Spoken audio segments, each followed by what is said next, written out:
welcome back to my channel, and this is another installment of Ask Tracy TTV, where you send me your video questions and then I answer them. And today we have a question from DLANG Ferguson.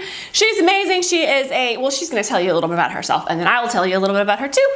But let's get to the question. I have not seen it. I have no idea what she asked, but let's see. Hey, Tracy, is DLANG with DLANG Designs, and I am a creative visionary who designs and plans fashion photo shoots. And my question is geared towards the multi-passionate entrepreneur like myself.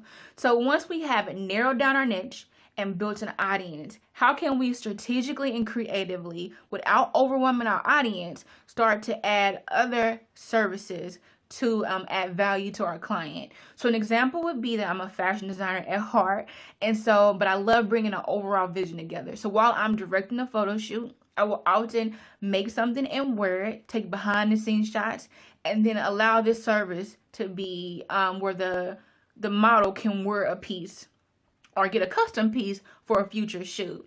So again, can you help us multi-passionate entrepreneurs out on how we can gradually incorporate other great things that can add value to our clients? I can't wait to hear more. Thanks, Tracy. Great question, DLANG. Thanks for asking that, because I think that that's a common question for a lot of people. First, DLANG, if you are interested in her stuff, her design, and following her as an online entrepreneur, then go ahead and look at her website down below. She is amazing. She is a creative visionary. Not only does she produce fashion, as in produce them, make them, design them, sew them, but she also loves to produce fashion shoots. She likes being the creative director of fashion shows and events and things like that. So she really does have a knack for that. And you know what I love? I love seeing people who are operating in their gifting and who are just geniuses at what they do, because I am not a fashion designer. I can't sew to save my life. I can barely stitch a button on a shirt. So when people can make things in their brain, it's amazing to me. So check her out, her website, her Instagram, all that stuff is going to be in the description box below. She's awesome.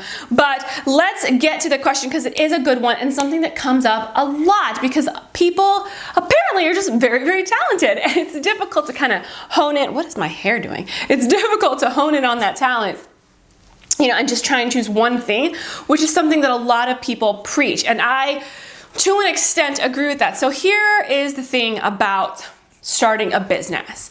I am a person who advocates starting a business in anything. I think that if you have the right tools and you have some really good sales tactics and strategy, I'm pretty certain in 2017 you can create a business on pretty much any topic, any industry. The issue is that people do have all of these different things that they're good at and that they want to do, so it's hard for them to I call it niching down. Some people can say finding focus. Whatever the case is, I do suggest you starting off with one. Now, the misconception is that when I say choose one thing, just pick one thing and focus on it. The misconception is people think that when they choose one thing, they have to abandon all of their other passions, that they have to forego them, never to be seen or heard from again. And that's just not true. You can be passionate at many, many, many, many things. But when you're building a business and when you're building a brand, you kind of have to focus on one and become really good at that one thing. Be well known for that one thing. Once you're good at that, it's easier to expand, right? Now, could you build 4 or 5 businesses at a time? Sure, absolutely. But you're going to be spread really, really thin. Your clientele isn't going to know what you're focused on. Your customer is going to be really confused, and a confused customer does not buy. So that's what I say, find a focus. Now, I'm not saying find a marriage and only do one thing for the rest of your life. I'm saying find a focus, build your brand there. Once you've established yourself as a successful XYZ, you can literally start to add on the other services and the other things, because usually they all tie in together, like she said. So she loves fashion designing, but she's also a really great kind of creative visionary, creative director for events and fashion shoots. So she actually does a good job of being able to incorporate all of the things into her business right now, because there is synergy there. But there are some people who, for example, they want to be a talk show host, right? And that's one thing they want to do. And then after being a talk show host, they want to write a book. And so you can't write the book about being a talk show host until you go become a successful talk show host first, and then you can write the book. Or you can write the book, but if you're writing the book on a topic that you aren't really well known for, then you're not going to sell the book. Does that make sense? So you have to kind of figure out what is going to work first and look at the big picture, the overall picture. I am a multi-passionate entrepreneur. I understand this concept. I do many, many things. At this point now in my business, I am able to start to add in all of the things that I love. I started out as a video marketing strategist. Now, did that mean that I wasn't passionate about other things? No. I'm very passionate about events, hosting live events, right?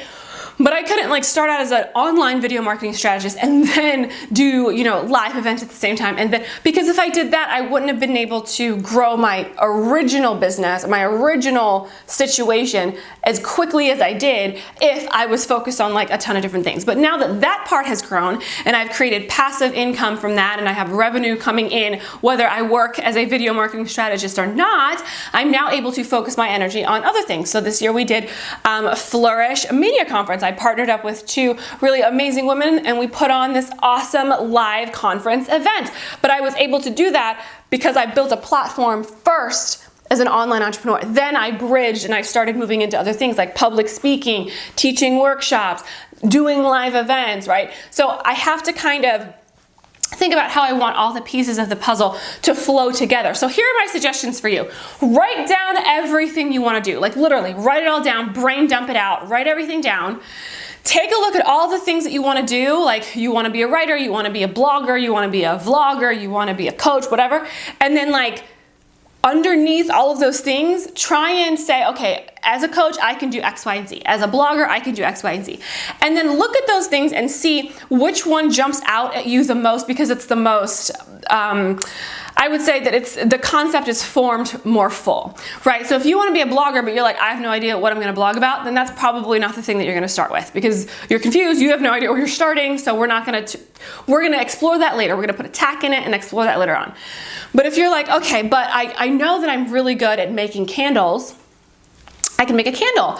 I can make a certain type of candle. I can make lots of scents. I can teach people how to make candles. I can develop a candle subscription box. I can, write a book about candles. See, you have all of those ideas under candle making, right? So that probably is a little bit more viable than blogging about something that you're like, I just want to blog, but I have no idea what I'm going to blog about. Now, I'm not saying that you're going to be the most passionate about that one thing. I'm saying that that is the most viable option. If you look at it and say, that's a viable option, but I'm not really, I'm not passionate enough to really put my all into it, then go on to the next thing. But as you build, as you become an expert at one thing, it's easier to add on because when you grow your following, when you grow your tribe, when you grow your community, they're going to love you anyway. And so you can literally start to talk about anything and they're going to follow you over a cliff because you are now Olivia Pope. Does that make sense? That you can be multi-passionate and you can still have all of the passions, but find focus on one thing first. Because if you want to make money, you really have to find a niche.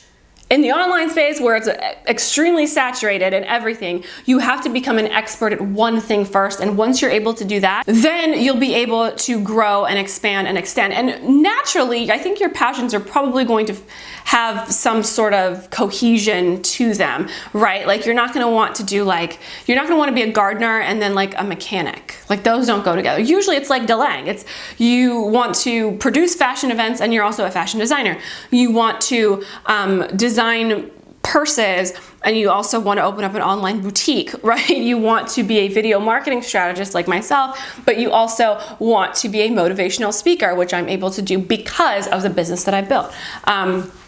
There's going to be some synergy in your passions. I truly believe that. I don't think that God gives you passions and they're totally random, that they don't make sense. They will all make sense. They will all come together. You just have to think of the big picture, start with one thing and then watch the circle form after you've done the one thing. So that is my advice for that. Is that everyone's path 100%? No, absolutely not. Some people, they'll be able to do a lot of different things. But for most of us, we have to find focus first and then we can expand later. And I think I actually like it that way because then you're not so scatterbrained, I need to do this about this and this about that. You're literally not using your brain power to think of 19 different things. You're focusing on one thing first. I mean, this is even good for time management, right? Like, don't try and multitask. Try and just do one thing right now, and then one thing later, and then one thing tomorrow, you know, like, so, I mean, it's not a concept that's foreign to most of us. This is a very familiar tactic. I applaud you for being multi-passionate. I'm excited to see what you produce. I think it's all going to be amazing. And thank you so much for your question. I will see you guys later. Take care. Bye.